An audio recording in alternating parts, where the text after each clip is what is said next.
it is like 5:20 a.m. right now, and I'm here at Maranatha Christian Academy. Even though our call time was like 4:45, I'm sorry, Teacher Joy. And I'm sorry. Okay, so I am here with Keerl and Airah and Renzo. The rest of the people you'll see in this vlog. There's Micko as well. Hopefully, you'll see us at the bus. So we just arrived at the back of the bus. That's my seatmate. Cal, probably not my seatmate. That's Micko again, and Russel. Say hello. Say hello with the camera. Hi guys. So yeah, we're going to 3 places. We're going to Emilio Aguinaldo Shrine, which is like Emilio Aguinaldo's house turned into a museum. We're going to GRB, which is another museum of some famous photographer, and we're gonna go to Enchanted Kingdom because you know you can't have a field trip without Enchanted Kingdom. That's your right there. Hello. Hopefully you'll see us at Emilio Aguinaldo Shrine.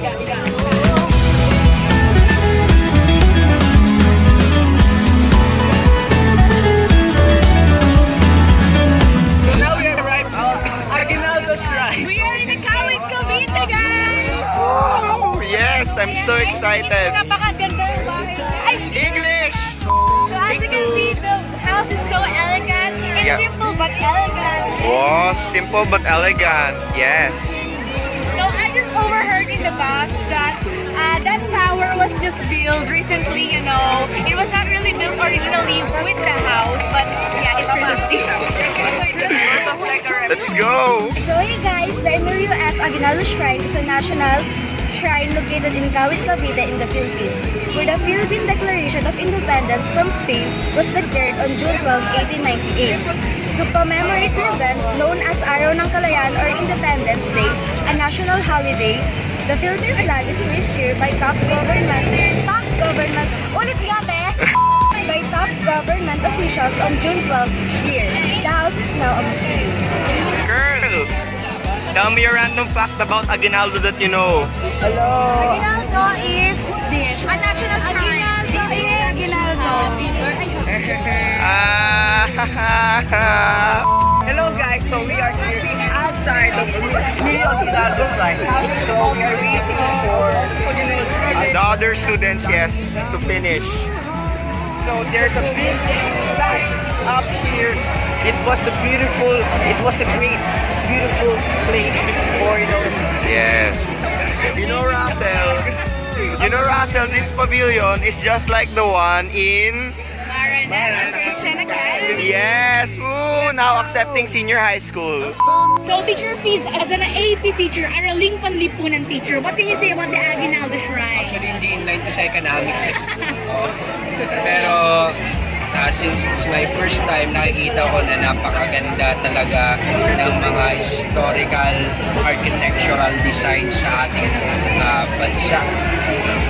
Lalo na dito sa Aguinaldo Shrine na napakalapit lang sa MCA.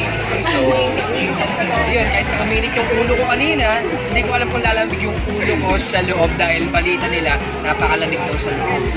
Na sa lahat ng mga shrines sa Philippines, parang isang Aguinaldo Shrine sa masasabi nila. Ayun! So teacher feeds, have you been to the Ruiz Shrine? Not yet. Oh, not pero yet. Nakapunta na ako na ano yung nagtulungan tao sa kung ano? Fort Santiago. Fort Santiago. Yes. So what's better, Fitz, Fort Santiago or Aguinaldo Shrine? Hindi pa ako nakakapasok. Hindi ko pa He's not yet been inside.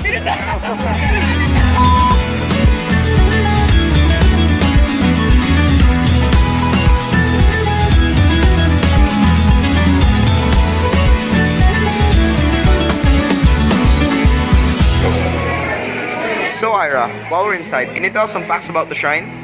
Aguinaldo's house is 1,300 square meters, and the house features secret passages and hiding place for documents and weapons. So yeah. Earlier I computed that this Aguinaldo Shrine was built on when was it built? Oh my god, 1845. So until now, I computed it. It was 174 years old. So how can you imagine that this house is so strong that it It lasted? It lasted for 174 years. Yes. So this painting depicts that the first Independence Day was held at the Aguinaldo Shrine at the balcony or the Azueta, or the balcony of Aguinaldo, the Emilio Aguinaldo, the first president of the Philippines. Viva la Pilipinas! Sir Chris, what can you say about Aguinaldo Shrine? Aguinaldo Shrine is one of the most luxurious ancestral home in the Philippines and first ever. Yeah. Best staff.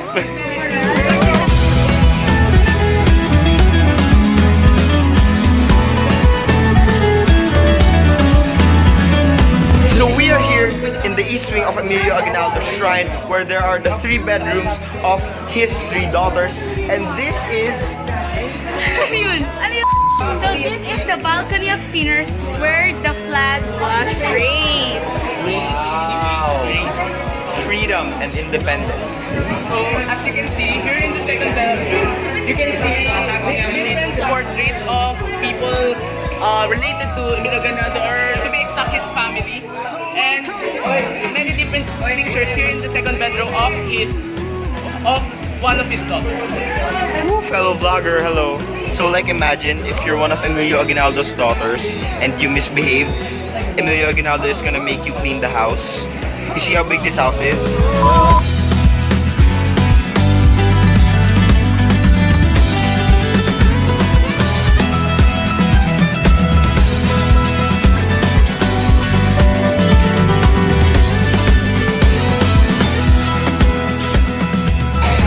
So we just got out of the bus and we are now here at GBR Museum. There's new places and great businesses in each kingdom. That's right. There it is. Right there. So first, what is GBR Museum? So hello guys, we are here at the GBR Museum. So the GBR Museum is a museum to many significant and monumental events in Philippine and world history. It's located inside Gateway Business Park in General Trias. The museum represents the Philippine rich history, culture, and arts. It contains more than 3,000 vintage photographs as well as hundreds of models donated by founder Mr. Geronimo Berenguer de los Reyes Jr., also known as GBR, from his personal collection. So we are finally inside and we have to be super quiet because it's a museum. But the museum here is beautiful, let me tell you. There are like lots of replica planes all around me. And you know what? Let me just show you. So I'm coming home to you.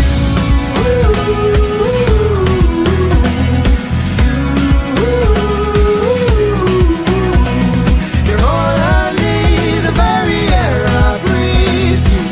Oh, oh, oh, oh, oh. Coming home to you. Now we're heading to the next room in the gallery. The restroom. But in all seriousness, we just went through like 2 more rooms, but unfortunately pictures and videos aren't allowed. So yeah, I'll turn the camera back on when I can finally show you something. But hopefully the pictures of the rooms we just went into will be shown on the screen now.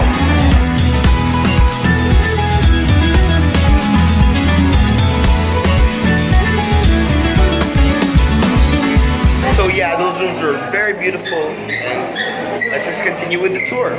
So this is Pavilion C. We can finally shoot photos and videos, so let's take a look around.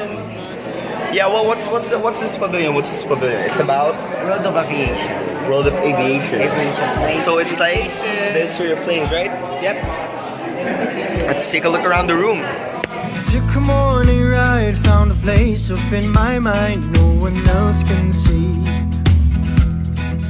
Maybe it's fate that we lose control. In circles around we go. We become. So Dea, what did you think of the museum?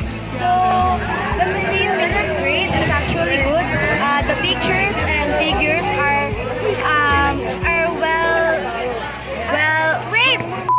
very detailed. So the pictures and figures are detailed, and Geronimo is a great photographer, and I am glad that his shots were well preserved, and I appreciated the history and I really like the museum. And now we're going to Enchanted Kingdom! Took the morning ride, gotta leave this all behind. For with you is where I want to be. Maybe it's fate that we can control. Oh, round and around it goes. And all that we seem to know, we just gotta let it go. We just gotta let it go. We're finally here. So I'm coming home to you.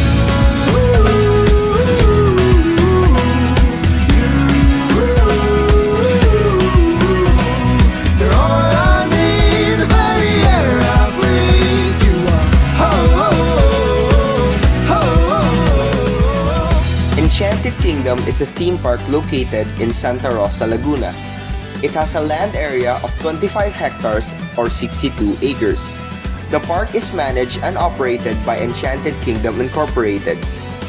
The theme park was founded by Mario and Cynthia Mamon. Their family frequently visited local theme parks such as Boom na Boom, Big Bang sa Alabang, and Fiesta Carnival, all of which inspired the couple to open a theme park of their own. While they were visiting Ocean Park in Hong Kong in the early 1990s, they attended an amusement conference being held in the country, where they were then introduced to the International Association of Amusement Parks and Attractions, or the IAAPA. Realizing the group could help them enter the amusement park industry, they joined the association in 1992, following their first trade show attendance in Dallas, Texas. Construction of the park began on August 1994, and it was rushed to surpass other potential competitors seeking to establish their own amusement park in the Philippines. The park finally opened in October 19, 1995, and remains to be one of the most famous amusement parks in the Philippines today, receiving an average weekly foot traffic of 30,000 to 50,000 visitors. Aside from being the founder and president of Enchanted Kingdom, Mario Mamon is also the first Asian and first Filipino to head the International Association of Amusement Parks and Attractions, or IAAPA.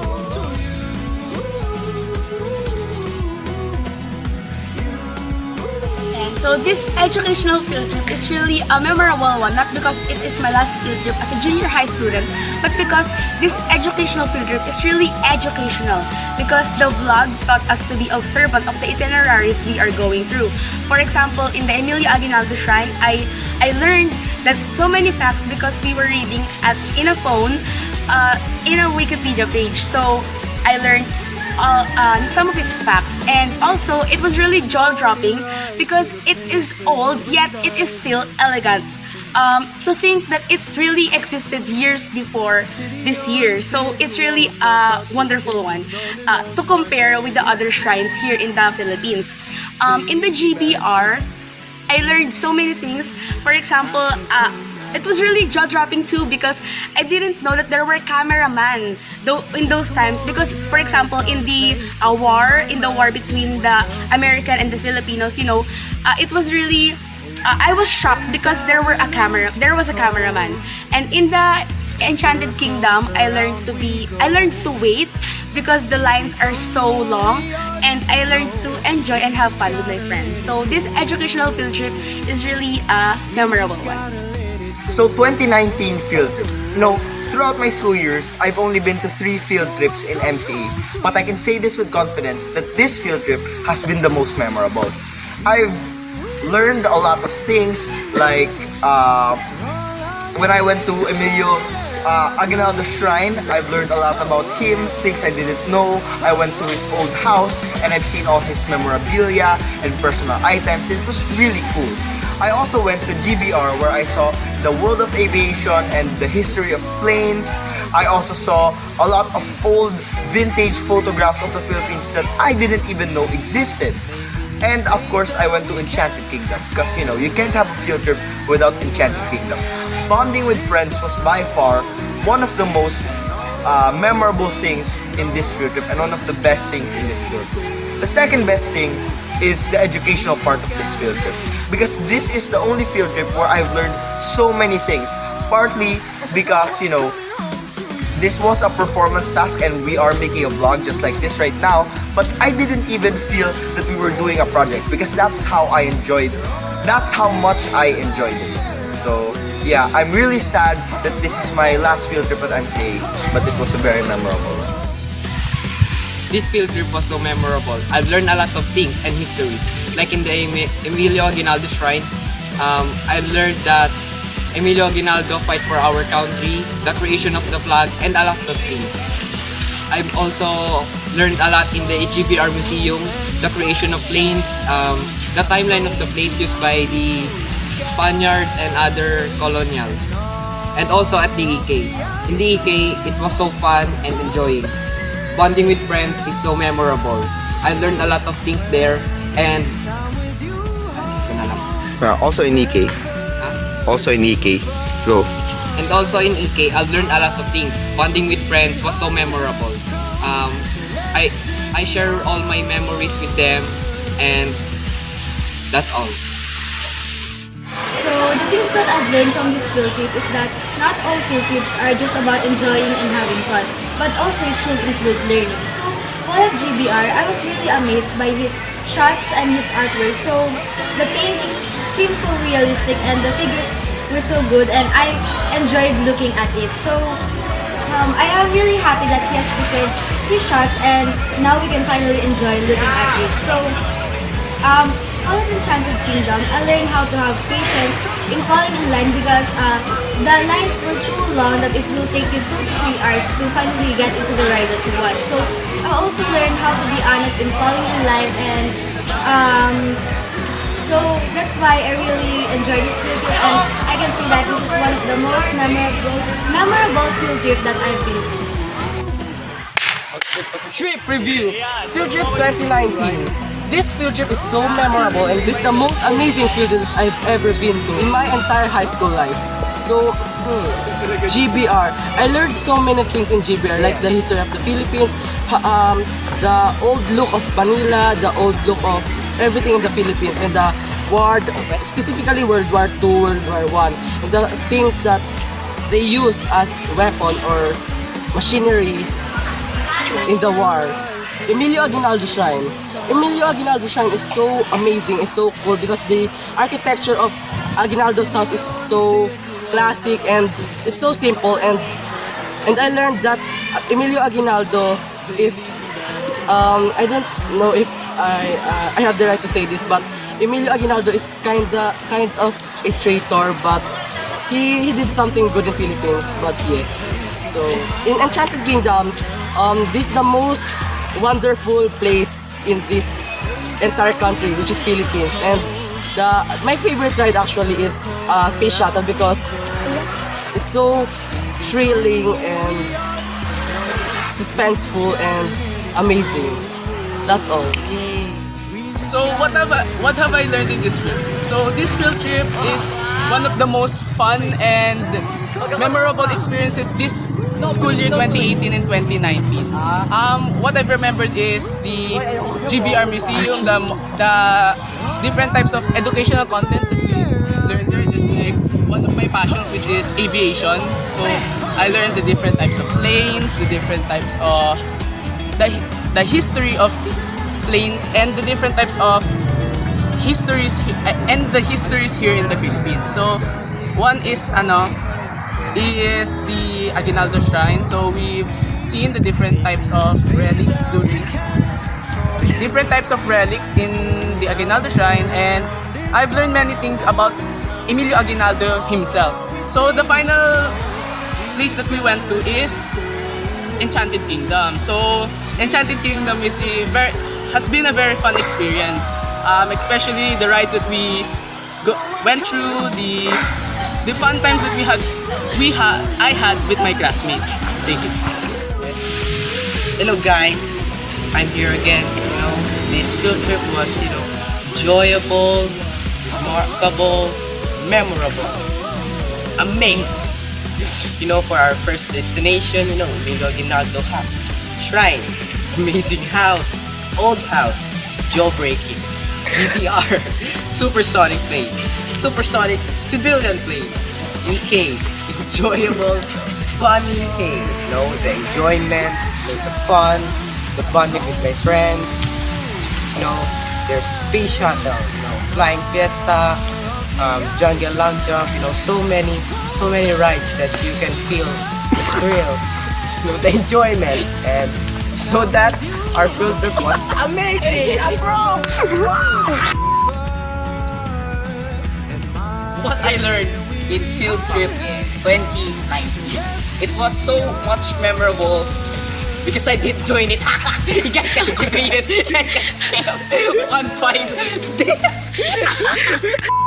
In the war. Emilio Aguinaldo Shrine. Ay, go. Uy, may machinery kaya sa war. Go, go, go! Mamaya na, bili, go! Now we're going to... Go! Keerl and Airah.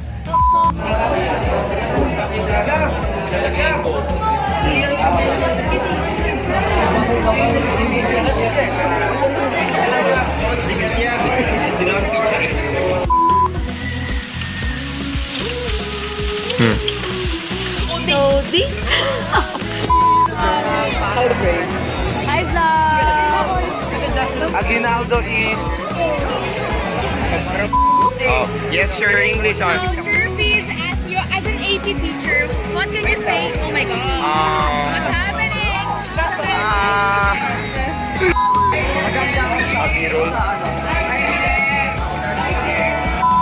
Oh, taga saan ka ba, Jay? Taga-gate mo. Si Revit, ano? Okay, tayo ba na